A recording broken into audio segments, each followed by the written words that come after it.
अस्सलामुअलैकुम। दीन मोहम्मद सोसाइटी की तरफ से मैं हूं आपका होस्ट अख्तर अली। आज फिर एक नई वीडियो के साथ हाज़िर हुआ हूं।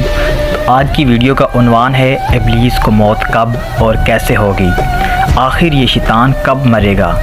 तो वीडियो की तरफ जाने से पहले तमाम भाइयों से गुजारिश है कि हमारे चैनल को सब्सक्राइब लाजमी कीजिए ताकि आने वाली नई वीडियोस आप तक पहुंच सके। जज़ाकल्लाह। तो आइए वीडियो की तरफ चलते हैं। अहनफ बिन कैस रज़ी अल्लाह ताला अन्हो फरमाते हैं कि हज़रत उमर रज़ी अल्लाह ताला अन्हो से मुलाकात के लिए एक मरतबा मदीना मुनव्वरा जाना हुआ।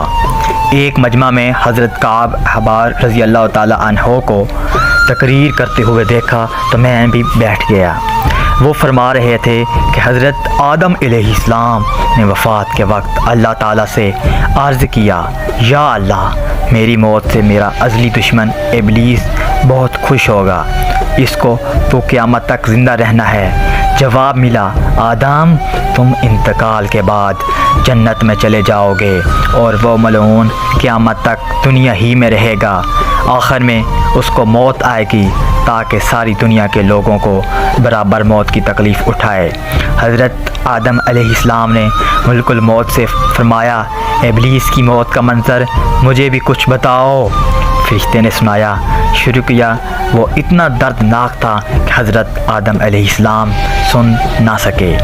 फरमाया, बस करो, अब नहीं सुना जाता। इतना फरमा के हज़रत काब रज़ी अल्लाह ताला अन्हो खामोश हो गए। लोगों ने कहा, हज़रत कुछ हमारे सामने भी इसकी मौत का मंज़र बयान फरमाएं। पहले तो इनकार किया मगर लोगों के बेहद इसरार पर फरमाया, जब क़यामत करीब आएगी लोग हस्बे आदत बाज़ारों में मशहूर होंगे। अचानक एक ज़ोरदार धमाका होगा जिससे बहुत से लोग बेहोश हो जाएंगे। अल्लाह ताला मलकुल मौत से फरमाएंगे, मैंने सबसे ज़्यादा तुम्हारे मददगारों मुआवन बनाए और तुमको उन सब के बराबर क़ुव्वत दी और इब्लीस मलऊन की रूह कब्ज़ करो और उसके साथ तमाम इंसानों और जिन्नों से ज़्यादा सख्ती करना और मालिक द्रागो जहन्नम से कहो कि जहन्नम के दरवाज़े खोल दे। मलकुल मौत गैज़ व ग़ज़ब में परे बहुत से फरिश्तों के साथ दुनिया में इस तरह आएंगे कि आसमान और ज़मीन वाले देख ले तो खौफ के मारे पिघल जाएं। इब्लीस के पास पहुंचकर बहुत ज़ोर से डांट पिलाएंगे जिससे इब्लीस बुरी तरह दाड़े मार मार के चीखेगा। अगर दुनिया वाले उसको आवाज़ सुन लें तो बेहोश हो जाएं।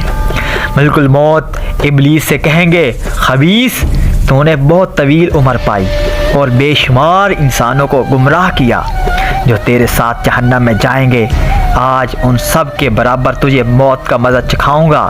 तेरी मोहलत और डील का वक्त ख़त्म हो चुका, अब तू मौत से भाग नहीं सकता। इब्लीस घबरा कर मशरिक़ की जानिब भागेगा तो कभी मगरिब की जानिब, लेकिन हर तरफ अपने सामने मलकुल मौत को पाएगा तो समंदर निकाल फेंकेगा। आदम अलैहिस्सलाम की कब्र के पास खड़ा होकर कहेगा, ए आदम तुम्हारी वजह से मैं मलऊन मरदूद बना, काश कि तुम पैदा ही ना होते। फिर मलकुल मौत से कहेगा, कितनी सख्ती और तकलीफ़ के साथ मेरी जान निकालोगे। फरमाएंगे, जितने लोग जहन्नम में हैं उन सब की मौत से कहीं ज़्यादा तकलीफ़ और सख्ती के साथ ये सुनकर तड़पने लगेगा और चीखता चिल्लाता इधर उधर भागेगा और जहाँ मौत आनी है वहाँ गिर जाएगा। वो जगह आग के अंगारे की तरह सुर्ख होगी और वहाँ जहन्नम की संडासियाँ लगी होंगी। इन संडासियों से तड़पा तड़पा कर इसकी जान निकाली जाएगी। आदम अलैहिस्सलाम हवा से कहा जाएगा, ज़रा अपने दुश्मन को देखो किस तरह ज़िल्लत के साथ मर रहा है। वो देखकर बेहद खुश होंगे और कहेंगे, या अल्लाह तूने हम पर अपनी नेमत मुकम्मल फरमा दी। अल्लाहु अकबर, अल्लाहु अकबर, अल्लाहु अकबर। मोअज़्ज़िज़ सामीन, आज की वीडियो के आपको बताया गया कि शैतान की मौत किस तरह होगी। अल्लाह पाक से दुआ है कि हमें अपने हिफ्ज़ व ईमान में रखे और इस मरदूद से लड़ने की ताकत अता फरमाए। दुआओं में याद रखिए। जज़ाकल्लाह।